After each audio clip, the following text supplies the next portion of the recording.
ജീവധാര ജീവമൊഴി കാൽവരിനാഥന്റെ സ്നേഹമൊഴി തിരുനിറത്താൽ ജീവനേകും യേശുനാഥന്റെ ജീവമൊഴി ജീവധാര ജീവധാര ജീവധാര.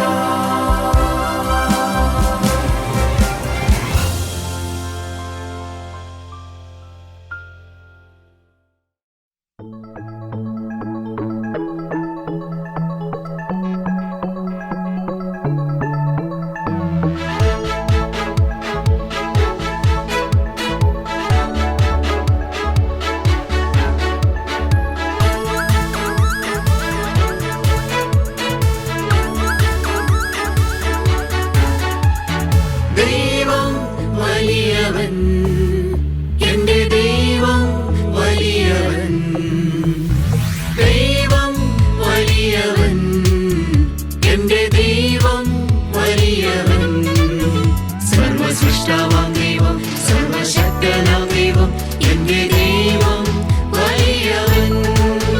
സർവസൃഷ്ടാവാം ദൈവം, സർവശക്തനാം ദൈവം, എന്റെ ദൈവം വലിയവൻ.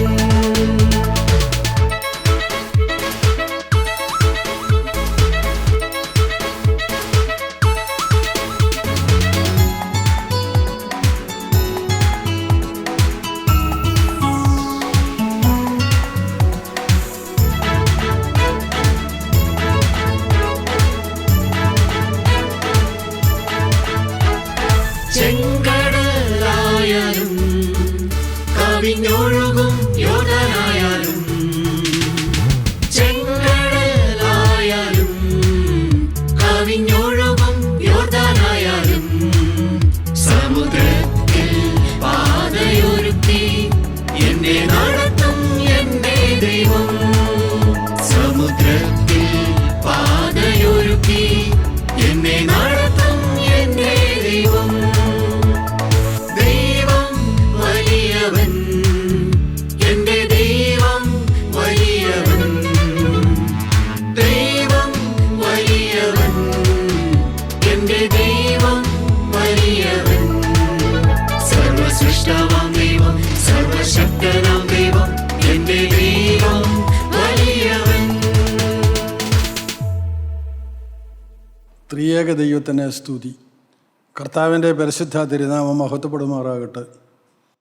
ദൈവസ്നേഹത്താൽ ആകർഷിക്കപ്പെട്ട് കൂടി വന്നിരിക്കുന്ന ദൈവജനത്തിന് യേശുക്രിസ്തുവിൻ്റെ അതിപരിശുദ്ധമായ നാമത്തിൽ എൻ്റെ സ്നേഹവന്ദനം.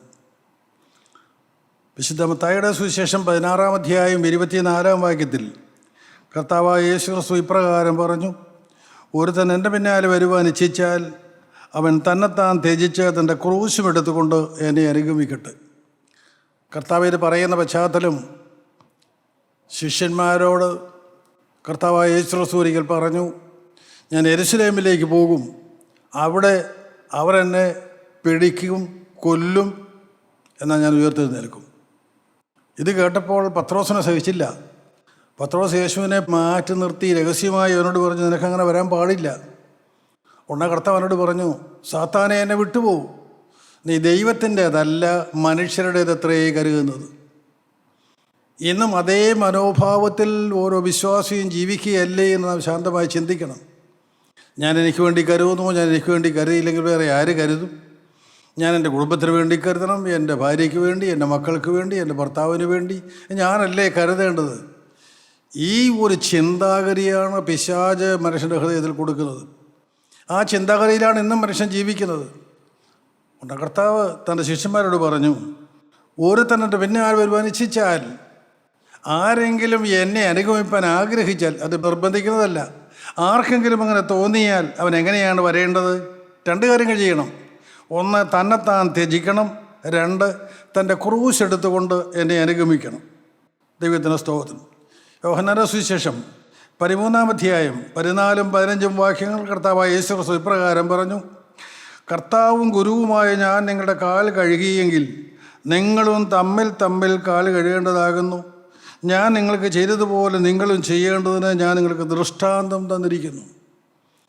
തൻ്റെ ശിഷ്യന്മാരുടെ മുൻപിൽ കർത്താവായ യേശു മുട്ടുകുത്തി അരയിലൊരു തോർത്ത് ചുറ്റി പാത്രത്തിൽ വെള്ളവുമായി ചെന്ന് ഓരോ ശിഷ്യന്മാരുടെയും കാലുകളെ കർത്താവ് കഴുകി. 12 ശിഷ്യന്മാരുടെയും കാലുകളെ കർത്താവ് കഴുകി. എന്നിട്ട് കർത്താവ് പറഞ്ഞു, കർത്താവും ഗുരുവുമായ ഞാൻ നിങ്ങളുടെ കാലുകളെ കഴുകിയെങ്കിൽ നിങ്ങളും തമ്മിൽ തമ്മിൽ കാല് കഴുകേണ്ടതാകുന്നു. ഒരു വിശ്വാസിയുടെ ഉത്തരവാദിത്വം എന്താണ്? ഈ ഭൂമിയിൽ ജീവിക്കുന്ന ഒരു വിശ്വാസിയുടെ കടമ എന്താണ്? അവൻ സഹവിശ്വാസികളുടെ കാല് കഴുകുന്നവനായിരിക്കണം. അങ്ങനെ നമ്മൾ എവിടെ കാണുന്നുണ്ട് ആ സ്നേഹം? അത് സ്നേഹത്തിൽ നിന്നായിരിക്കണം അങ്ങനെ വരുന്നത്. എന്നിട്ട് വീണ്ടും കർത്താവ് പറഞ്ഞു, ഞാൻ നിങ്ങൾക്ക് ചെയ്തതുപോലെ നിങ്ങളും ചെയ്യേണ്ടതിന് ഞാൻ നിങ്ങൾക്ക് ദൃഷ്ടാന്തം തന്നിരിക്കുന്നു. കർത്താവ് പറയുക മാത്രമല്ല, അന്നത്തെ കാലത്തെ ശാസ്ത്രിമാരെയും പരീശന്മാരെയും പോലെ വാക്കുകൾ കൊണ്ട് ഉപദേശിക്കുക മാത്രമല്ല, തൻ്റെ പ്രവൃത്തിയിലൂടെ ഇത് കാണിച്ചു കൊടുത്തു, ദൃഷ്ടാന്തം കാണിച്ചിരിക്കുന്നു.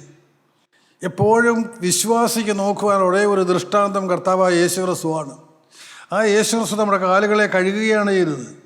ദൈവത്തിൻ്റെ സ്തോത്രം. വിശുദ്ധ മത്തായിയുടെ സുവിശേഷം 5-ാം അധ്യായം 39 മുതലുള്ള വാക്യങ്ങൾ വായിക്കുമ്പോൾ നാം അവിടെ ഇപ്രകാരമാണ് കാണുന്നത്. കർത്താവ് ഇങ്ങനെയാണ് അരുളി ചെയ്തത്, ഞാനോ നിങ്ങളോട് പറയുന്നു, ദുഷ്ടനോട് എതിർക്കരുത്. നിൻ്റെ വലത്ത് ചെകിട്ടത്തടിക്കുന്നവനെ മറ്റേതും തിരിച്ചു കാണിക്കുക. നിന്നോട് വ്യവഹരിച്ച് നിൻ്റെ വസ്ത്രം എടുപ്പാൻ ഇച്ഛിക്കുന്നവനെ നിൻ്റെ പുതപ്പും വിട്ടുകൊടുക്കുക. ഒരുത്തൻ നിന്നെ ഒരു നാഴിക വഴി പോകുവാൻ നിർബന്ധിച്ചാൽ 2 അവനോട് പോവുക. എന്താണ് ഇതിൻ്റെ എല്ലാം അർത്ഥം? ആരിത് അന്വേഷിക്കുന്നുണ്ട്? ആര് ഈ വചനം അനുസരിക്കുന്നുണ്ട്? ഞാനോ നിങ്ങളോട് പറയുന്നത്, ദുഷ്ടനോട് എതിർക്കരുത്, ശത്രുവിനോട് പോലും എതിർക്കരുത്. അത് തന്നെ മത്തായിയുടെ സുവിശേഷം 5-ാം അധ്യായം 44-ാം വാക്യത്തിലും കർത്താവായ യേശു പറയുന്നുണ്ട്, നിങ്ങളുടെ ശത്രുക്കളെ നിങ്ങൾ സ്നേഹിപ്പീൻ, നിങ്ങളെ ഉപദ്രവിക്കുന്നവർക്ക് വേണ്ടി പ്രാർത്ഥിപ്പീൻ. ഇതാണ് കർത്താവ് പഠിപ്പിച്ചതായ ദൃഷ്ടാന്തം. അങ്ങനെ ചെയ്യുന്ന വിശ്വാസികളുണ്ടോ പ്രിയപ്പെട്ടവർ? ഇതൊക്കെ ശാന്തമാച്ചിരിക്കുന്നു. മറ്റാരെയും നോക്കണ്ട, മറ്റാരെയും നന്നാക്കാനേ നോക്കണ്ട, തന്നിലേക്ക് തന്നെ നോക്കുക. പരിശുദ്ധാത്മാവ് നിയന്ത്രിക്കുന്ന ഒരു വ്യക്തിയെ, ആ വ്യക്തിയെയാണ് പരിശുദ്ധാത്മാവ് നന്നാക്കുന്നത്, മറ്റാരെയുമല്ല. ഒരുവൻ വിശ്വാസിയായാൽ അവന് പരിശുദ്ധാത്മാവിന് ലഭിക്കുന്നു. പരിശുദ്ധാത്മാവ് അവൻ്റെ കർത്തൃത്വം ഏറ്റെടുക്കുന്നു. അവൻ പ്രാകൃത മനുഷ്യനാണ്, അവൻ ജഡീക മനുഷ്യനാണ്, അവൻ ഈ ലോകത്തെ ജീവിച്ച് നടക്കുന്നവനാണ്.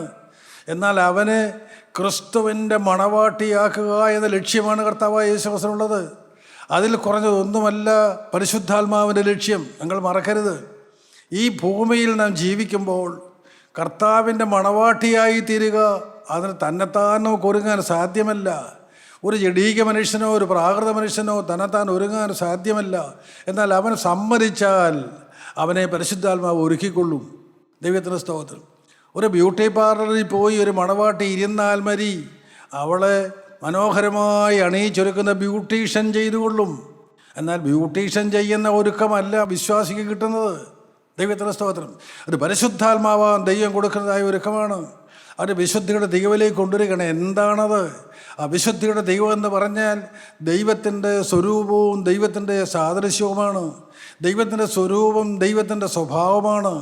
ദൈവത്തിൻ്റെ സ്വഭാവത്തിലേക്ക് നമ്മളെ കൊണ്ടുവരേണ്ടത് പരിശുദ്ധാത്മാവാൻ ദൈവമാണ്. നാം മറുതലിക്കാതെ നിന്നാൽ, നാം അനുസരണക്കേട് കാണിക്കാതെ നിന്നാൽ പരിശുദ്ധാത്മാവാൻ ദൈവം നമ്മെ ആ സ്വഭാവത്തിലേക്ക് കൊണ്ടുവരും. ഒരു സംശയവും വേണ്ട. അതിനാണ് പരിശുദ്ധാത്മാവ് ഒരു വ്യക്തിയുടെ ജീവിതത്തിലേക്ക് വരുന്നത്. അതിനാണ് പിതാവായ ദൈവം ഒരു വ്യക്തിക്ക് പരിശുദ്ധാത്മാവിനെ തരുന്നത്. പരിശുദ്ധാത്മാവിനെ പ്രാപിച്ച ദൈവജനമേ, മാമോദീസായിൽ പരിശുദ്ധാത്മാവിനെ പ്രാപിച്ചവരായ വിശ്വാസികളുടെ സമൂഹമേ, പരിശുദ്ധാത്മാവിന് നിങ്ങളുടെ ഹൃദയത്തിൽ ഇടമുണ്ടോ? അതോ ജീവിതത്തിൻ്റെ മറ്റ് പ്രശ്നങ്ങളിലേക്ക് നിങ്ങൾ തിരിഞ്ഞപ്പോൾ, വിവിധ മേഖലകളിലേക്ക് നിങ്ങൾ ഇറങ്ങിയപ്പോൾ പരിശുദ്ധാത്മാവിനെ തള്ളിക്കളഞ്ഞിട്ട് സ്വന്തം ഇഷ്ടപ്രകാരമാണോ ജീവിക്കുന്നത്? ആണെങ്കിൽ ഇന്ന് നിങ്ങളതിനോട് യാത്ര പറയണം. നിങ്ങളെ ആരെയും ശിക്ഷിക്കാനില്ല, നിങ്ങളെ ആരെയും തള്ളിക്കളയുവാനുമല്ല, നിങ്ങൾക്ക് അനുഗ്രഹം തരുവാനാണ് കർത്താവ് നിങ്ങളെ ഓരോരുത്തരെയും വിളിക്കുന്നത്. നമ്മളെല്ലാവരെയും കർത്താവ് വിളിക്കുന്നുണ്ട്. ദൈവത്തിൻ്റെ സ്തോത്രം. നമുക്ക് അനുതാവാക്യങ്ങളോടെ ദൈവസന്നിധിയിലേക്ക് ചെല്ലാം. അങ്ങനെ ചെന്നാൽ പരിശുദ്ധാത്മാവാം ദൈവം ദൈവത്തിൻ്റെ സ്വരൂപം നമുക്ക് തരും, ദൈവത്തിൻ്റെ സാദൃശ്യം നമുക്ക് തരും. ദൈവത്തിൻ്റെ സാദൃശ്യം ദൈവത്തിൻ്റെ നിഷ്കളങ്കതയാണത്. കപടമില്ലാത്ത സ്നേഹമാണ്. കപടമില്ലാത്ത സ്നേഹം ഒരു വ്യക്തിക്കുണ്ടെങ്കിൽ അവൻ ശത്രുവിനെ സ്നേഹിക്കും. ദൈവത്തിൻ്റെ സ്തോത്രം. ദുഷ്ടനോട് നിങ്ങൾ എതിർക്കരുത്, നിന്നെ വലത്തെ ചെകിട്ടത്തടിക്കുന്നവന് മറ്റേതും തിരിച്ചു കാണിക്കുക. ഈ സ്വഭാവം നമുക്കുണ്ടായിരുന്നുവെങ്കിൽ കർത്താവായ യേശു ക്രിസ്തു പറഞ്ഞതായ ഉപദേശം നാം സ്വീകരിക്കുന്നവരാണെങ്കിൽ കോടതികളിങ്ങനെ വേണോ? ഇന്ന് തർക്കങ്ങളും വിതർക്കങ്ങളും വേണമോ? ഇന്ന് ഇതുപോലെ അസമാധാനം ഉണ്ടാകുമോ സഭയിൽ? നാം കണ്ണു തുറന്നു നോക്കേണ്ടവരാണ്. നാം അന്ധകാരത്തെ ശപിക്കേണ്ട. അന്ധകാരത്തിൻ്റെ മധ്യത്തിലൊരു കൈത്തിരിയായി നമുക്ക് ശോഭിക്കാം. ആർക്കെല്ലാം മനസ്സുണ്ട്? നിൻ്റെ വലത്ത് ചെകിട്ടത്തടിക്കുന്നവന് മറ്റേതും കാണിക്കുക. നിന്നോട് വ്യവഹരിച്ച് നിൻ്റെ വസ്ത്രം എടുപ്പാൻ ഇച്ഛിക്കുന്നവന് നിൻ്റെ പുതപ്പും വിട്ടുകൊടുക്കുക. സ്തോത്രം. നിൻ്റെ വസ്ത്രമെടുക്കാൻ ആഗ്രഹിക്കുന്നവന് നിൻ്റെ പുതപ്പും വിട്ടുകൊടുക്കുക. എന്തൊരു ശ്രേഷ്ഠമേറിയ അനുഭവമാണത്. ദൈവത്തിന് സ്തോത്രം. ദൈവമക്കളെ, അങ്ങനെയേ ഒരു വ്യക്തിയെ നേടാൻ പറ്റൂ. ഈ ക്രിസ്തുവിൻ്റെ സ്നേഹം നാം പ്രദർശിപ്പിച്ചേ നമുക്ക് ആത്മാക്കളെ നേടാൻ പറ്റൂ. വേറൊരു മാർഗവുമില്ല. വേറൊരു മാർഗവും നിങ്ങൾ പരിശ്രമിക്കുകയും വേണ്ട. കർത്താവ് വീണ്ടും പറഞ്ഞു, ഒരുത്തൻ നിന്നെ ഒരു നാഴിക വഴി പോകുവാൻ നിർബന്ധിച്ചാൽ 2 അവനോട് പോകുക. എന്താണ് അതിനർത്ഥം? ആർക്ക് പറഞ്ഞുകൂടാ? ആരും ചിന്തിക്കുന്നില്ല, ആരും അതിനായി പരിശ്രമിക്കുന്നില്ല.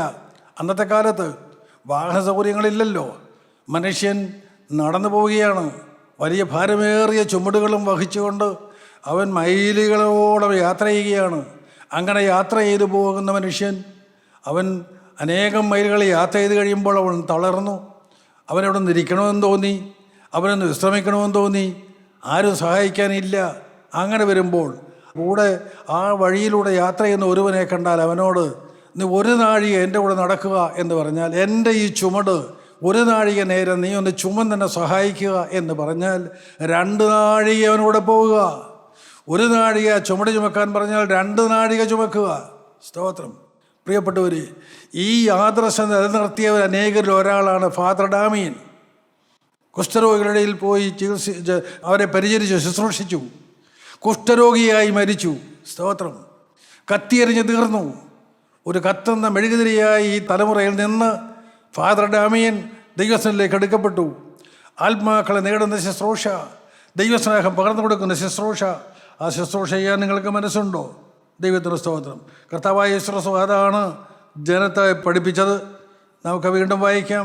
കൊരിന്ത്യർക്കെഴുതിയ 2-ാമത്തെ ലേഖനം 8-ാം അധ്യായം 9-ാമത്തെ വാക്യത്തിൽ അപ്പോസ്തലനായ പൗലോസ് കൊരിന്ത്യ സഭയോട് ഇപ്രകാരം പറഞ്ഞു: നമ്മുടെ കർത്താവായ യേശു ക്രിസ്തു സമ്പന്നനായിരുന്നിട്ടും അവൻ്റെ ദാരിദ്ര്യത്താൽ നിങ്ങൾ സമ്പന്നരാകേണ്ടതിന് നിങ്ങൾ നിമിത്തം ദരിദ്രനായി തീർന്ന കൃപ നിങ്ങൾ അറിയുന്നുവല്ലോ. കർത്താവിൻ്റെ കൃപ നാം ചോദിക്കാറുണ്ട്. എന്നാൽ എന്താണ് ദൈവത്തിൻ്റെ കൃപ?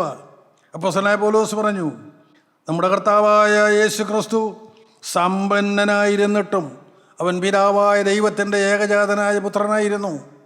പിതാവിൻ്റെ വലത്ത് ഭാഗത്തിരിക്കുന്നവനായിരുന്നു. പിതാവിനെ പൂർണ്ണമായി അനുസരിക്കുന്നവനായിരുന്നു. പിതാവിനെ അനുസരിച്ച് പിതാവിൻ്റെ ഇഷ്ടം നിവർത്തിക്കാൻ വേണ്ടി ജീവിച്ചവനായ പുത്രനായ ദൈവം സമ്പന്നനായിരുന്നു. സകലത്തെയും ദൈവന് കൊടുത്തിരുന്നു. ഈ ലോകത്തെ സൃഷ്ടിക്കുന്നതിന് മുൻപ് തന്നെ പുത്രനായ ദൈവത്തിന് ഈ ലോകത്തിലുള്ള സകലത്തെയും പിതാവാരെയും കൊടുത്തിരുന്നു. സമ്പന്നനായിരുന്നു കർത്താവായ യേശു ക്രിസ്തു. എന്നാൽ ആ സമ്പന്നനായ കർത്താവ് എന്താണ് ചെയ്തത്? നമ്മുടെ കർത്താവായ യേശു ക്രിസ്തു സമ്പന്നനായിരുന്നിട്ടും അവൻ്റെ ദാരിദ്ര്യത്താൽ നിങ്ങൾ സമ്പന്നരാകേണ്ടതിന്, ഈ ഭൂമിയിലെ മനുഷ്യൻ, ദൈവത്തിൻ്റെ സൃഷ്ടിയായ മനുഷ്യൻ ദരിദ്രരായി അലയുകയും വലയുകയും ചെയ്യുന്നത് കണ്ടവനായ ദൈവത്തിൻ്റെ സ്തോത്രം. അവൻ്റെ സ്നേഹം പിതാവിൻ്റെ വലത്ത് ഭാഗത്തിരിക്കുവാനല്ല അവൻ ആഗ്രഹിച്ചത്. പിതാവിൻ്റെ വലത്ത് ഭാഗത്ത് മാലാഖമാരുടെ സ്തുതികളേറ്റുവാങ്ങിക്കാൻ അവിടെ ഇരിക്കുന്നതിനേക്കാളും പുത്രനായ ദൈവം ആഗ്രഹിച്ചത് എന്താണ്? ദരിദ്രരായ പാവപ്പെട്ട മനുഷ്യരെ സമ്പന്നരാക്കുക. എന്നെയും നിങ്ങളെയും സമ്പന്നരാക്കുക. എന്നെയും നിങ്ങളെയും സാക്ഷാൽ സമ്പന്നരാക്കുക. കുറേ പണം തന്നല്ല, ഈ ലോകത്തിലെ കുറേ വസ്തുവകൾ തന്നല്ല, പിശാചിന് അവകാശമുള്ള ഈ ഭൂമിയിൽ എന്തെങ്കിലുമൊക്കെ തന്നിട്ടല്ല. നമ്മെ സമ്പന്നരാക്കുന്നത് എങ്ങനെയാണ്? അവൻ്റെ ദാരിദ്ര്യത്താൽ നിങ്ങൾ സമ്പന്നരാകേണ്ടതിന് നിങ്ങൾ നിമിത്തം ദരിദ്രനായി തീർന്ന കൃപ നിങ്ങൾ അറിയുന്നല്ലോ. അതാണ് ദൈവകൃപ.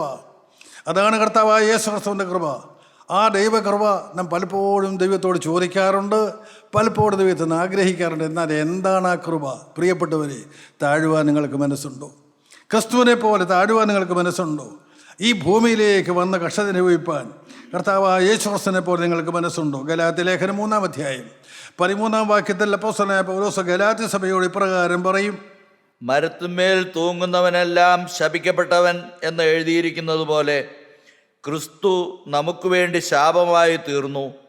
ന്യായപ്രമാണത്തിന്റെ ശാപത്തിൽ നിന്ന് നമ്മെ വിലയ്ക്ക് വാങ്ങി. ദൈവത്തിന് സ്തോത്രം. മരത്തിന്മേൽ തൂങ്ങുന്നവനെല്ലാം ശപിക്കപ്പെട്ടവൻ. ശാപകരമായ അവസ്ഥയിൽ നിൽക്കുന്നവരെയാണ് തൂക്കിക്കൊല്ലുന്നത്. ദൈവത്തിന് സ്തോത്രം. ഏറ്റവും ഹീനമായ ശിക്ഷ. അവരുടെ കാല് ഭൂമിയിൽ പോലും തൊടരുത്, ഭൂമി ശപിക്കപ്പെടരുത്. അതിനുവേണ്ടിയാണ് മരത്തിന്മേൽ ഉയർത്തി അവരെ ക്രൂശിക്കുന്നത്. നാം ഇവിടെ എന്താണ് വായിച്ചു കേട്ടത്? മരത്തിന്മേൽ തൂങ്ങുന്നവരെല്ലാം ശപിക്കപ്പെട്ടവൻ എന്ന് എഴുതിയിരിക്കുന്നത് പോലെ, ന്യായപ്രമാണത്തിൽ എഴുതിയിരിക്കുന്ന വ്യവസ്ഥയാണ്. ക്രിസ്തു നമുക്ക് വേണ്ടി ശാപമായി തീർന്നു. നമുക്ക് വേണ്ടി ശാപമായി തീർന്ന കർത്താവായ യേശു ക്രിസ്തു ന്യായപ്രമാണത്തിൻ്റെ ശാപത്തിൽ നമ്മെ വിലയ്ക്ക് വാങ്ങി. ന്യായപ്രമാണം അനുസരിക്കാതെ ന്യായപ്രമാണത്തിലുള്ളതായ ശാപത്തിന് അടിമകളായിപ്പോയ ഈ ഭൂമിയിലെ മനുഷ്യരെ വിലയ്ക്ക് വാങ്ങുവാൻ കർത്താവായ യേശു ക്രിസ്തു ശാപമായി തീർന്നു. കുരിശിന്മേൽ ശാപമായി കിടന്നു. അവൻ മനുഷ്യൻ്റെ ശാപങ്ങളെല്ലാം ഏറ്റെടുത്തു. സ്തോത്രം. നമുക്കറിയാം, നാം എല്ലാം സകലമാന മനുഷ്യരും ജീവിക്കുന്നതിന് വേണ്ടി ജനിക്കുന്നു. കർത്താവായ യേശു ക്രിസ്തു മരിക്കുന്നതിന് വേണ്ടി ജനിച്ചു. പ്രിയപ്പെട്ടവർ, ഒരു വിശ്വാസി, ഒരു ക്രിസ്ത്യാനി, അവൻ ക്രിസ്തീയ മാതാപിതാക്കന്മാരുടെ മകനായി മകളായി ജനിച്ചവരായിരിക്കും. ഈ ലോകത്തിൽ ജീവിക്കണമെന്ന് ആഗ്രഹിച്ചായിരിക്കും അവൻ ജനിക്കുന്നത്. എന്നാൽ അവനെ സ്നാന സമയത്ത് അവൻ്റെ സമർപ്പണം എന്താണ്? ഈ ഭൂമിയിൽ ജീവിക്കുവാനല്ല, പാപത്തിന് മരിക്കുവാനാണ്. എന്നെ രക്ഷിക്കുവാൻ കർത്താവായ യേശു ക്രിസ്തു ക്രൂശിൽ ശാപമായി തീർന്നത് കൊണ്ട്. സ്തോത്രം. പ്രിയപ്പെട്ടവരെ, കുരിശ് വരയ്ക്കുന്നതിന് തത്വം നിങ്ങൾ മറക്കരുത്. കുരിശ് ധരിക്കുന്നതിന് തത്വം നിങ്ങൾ മറക്കരുത്. കുരിശിനെ ആദരിക്കുന്നതിന് തത്വവും നിങ്ങൾ മറക്കരുത്. എന്താണ് നാം ചെയ്യേണ്ടത്? കുരിശിനെ ആദരിക്കുക എന്ന് പറഞ്ഞാൽ, കുരിശ് ധരിക്കുക എന്ന് പറഞ്ഞാൽ, കുരിശ് വരയ്ക്കുക എന്ന് പറഞ്ഞാൽ ക്രൂശിൽ മരിച്ച ക്രിസ്തുവിൻ്റെ പിന്നാലെ പോവുകയാണ്. സ്തോത്രം. അവൻ എന്തിനാണ് ക്രൂശിൽ മരിച്ചത്? എന്നെ സ്വർഗത്തിൽ എത്തിക്കാൻ. സ്തോത്രം. പ്രിയപ്പെട്ടവർ, ഞാൻ എന്തിനാണ് ഈ ഭൂമിയിൽ ജീവിക്കുന്നത്? എൻ്റെ പാപത്തിന് പരിഹാരം കർത്താവായ യേശു ക്രിസ്തു ക്രൂശിൽ നിവർത്തിച്ചു, സത്യമാണ്. എന്നാൽ ഞാൻ എന്തിനാണ് ജീവിക്കുന്നത്? എനിക്ക് വേണ്ടി മരിച്ച ക്രിസ്തുവിന് വേണ്ടി ജീവിക്കുക, അവനെ സന്തോഷിപ്പിക്കുന്നതിന് വേണ്ടി ജീവിക്കുക, അവൻ്റെ ഇഷ്ടം നിവർത്തിക്കുന്നതിന് വേണ്ടി ജീവിക്കുക. അവൻ്റെ ഇഷ്ടം എന്താണ്? പ്രിയപ്പെട്ടവരെ, ആത്മാക്കളെ നേടുക, നശിക്കുന്ന ആത്മാക്കളെ നേടുക. ക്രിസ്തുവിൻ്റെ നാവായി ഈ തലമുറയിൽ ഓടി നടന്ന് സകല ജാതികളെയും വല്ല ശിഷ്യരാക്കിക്കൊള്ളുകയും. സ്തോത്രം.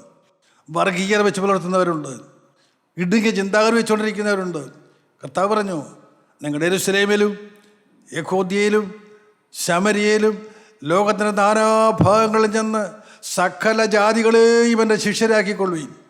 ദൈവം ആരെയും വേർത്തില്ല. പ്രിയപ്പെട്ടവർ, ദൈവം ജാതികളെപ്പോലും സ്നേഹിച്ചു. ദൈവം എല്ലാവരെയും സ്നേഹിച്ചു. ദൈവത്തിന് ആരെയും വെറുപ്പില്ലായിരുന്നു. എല്ലാവരെയും സ്നേഹിച്ചവനായ നല്ലവനായ ദൈവം പറഞ്ഞത് മക തന്നെയാണ്. നാം ക്രിസ്തുവിൻ്റെ സാക്ഷികളായി തലമുറയിൽ നിൽക്കണം.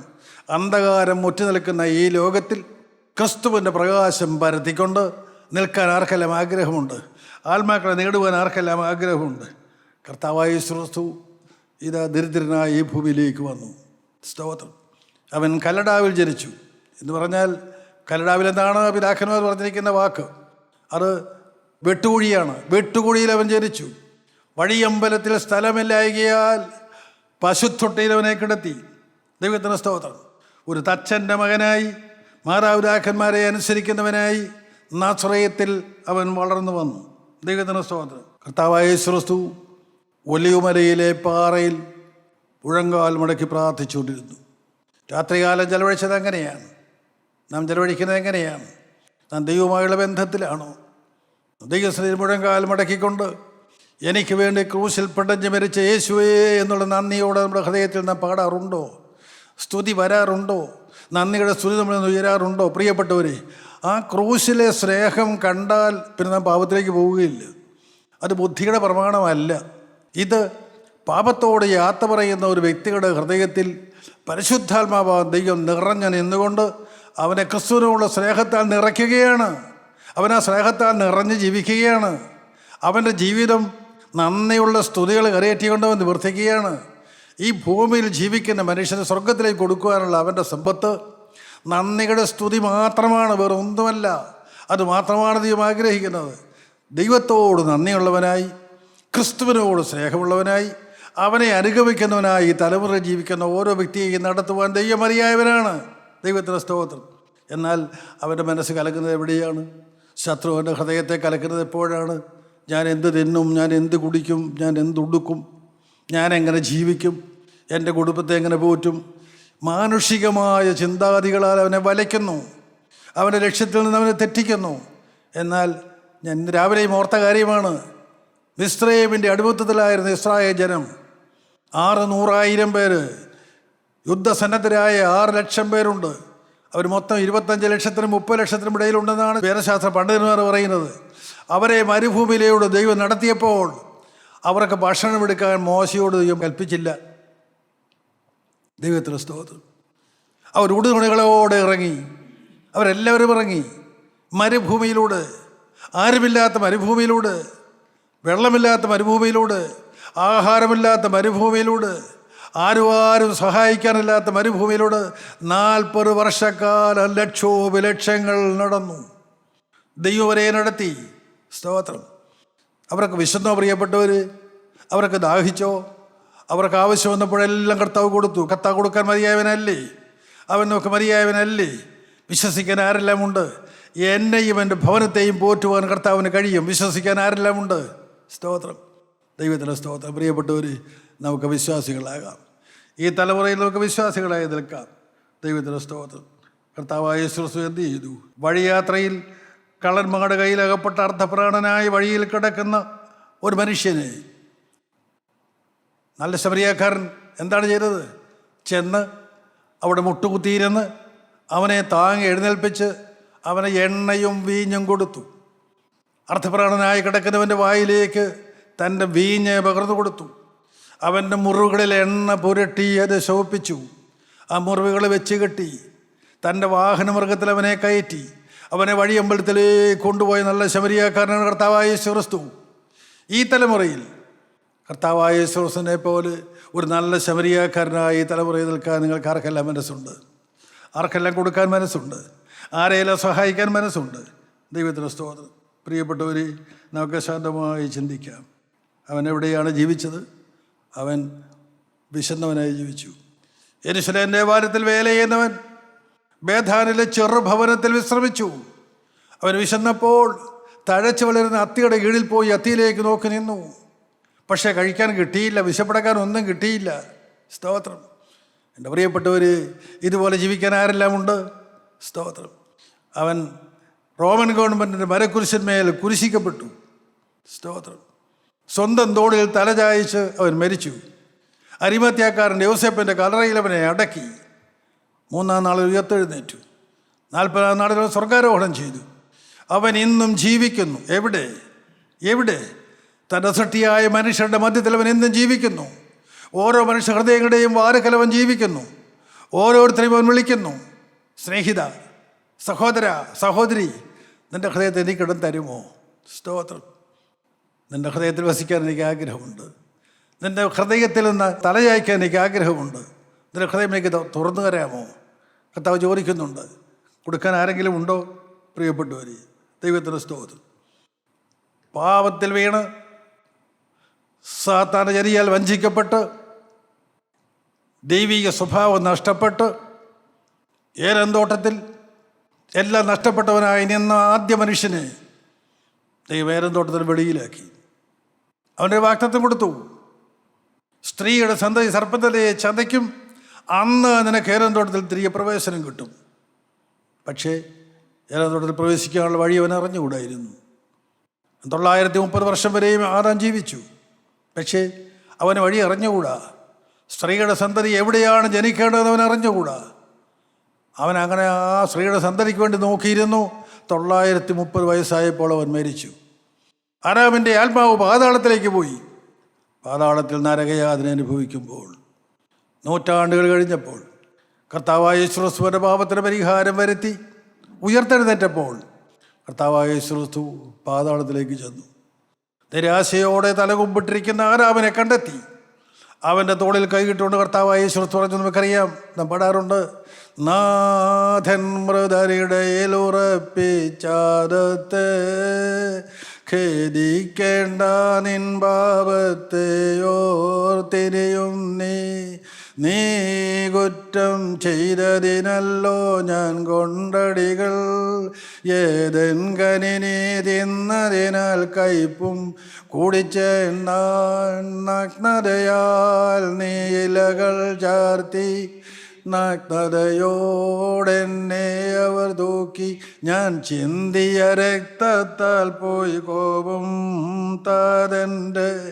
കർത്താവായ യേശു ക്രിസ്തു പാതാളത്തിൽ നിരാശയോടെ കിടക്കുന്ന ആദാമിനെ വിളിച്ചിട്ട് അവനോട് പറഞ്ഞു, തൻ്റെ കൈപ്പണിയായ തൻ്റെ ആദ്യസൃഷ്ടിയായ ആദാമിനോട് പറഞ്ഞു, ആദാമേ, നീ ഈ പാതാളത്തിൽ കിടക്കണ്ട, നീ ഇനി കഷ്ടത അനുഭവിക്കണ്ട, നിനക്ക് വേണ്ടി ഞാനെല്ലാം സഹിച്ചു. സ്തോത്രം. പ്രിയപ്പെട്ടവർ, നിങ്ങളാരെല്ലാം വിശ്വസിക്കുന്നുണ്ട് എൻ്റെ കർത്താവായ യേശു ക്രിസ്തു എനിക്ക് വേണ്ടി സകലതും ക്രൂശിൽ നിവർത്തിച്ചു?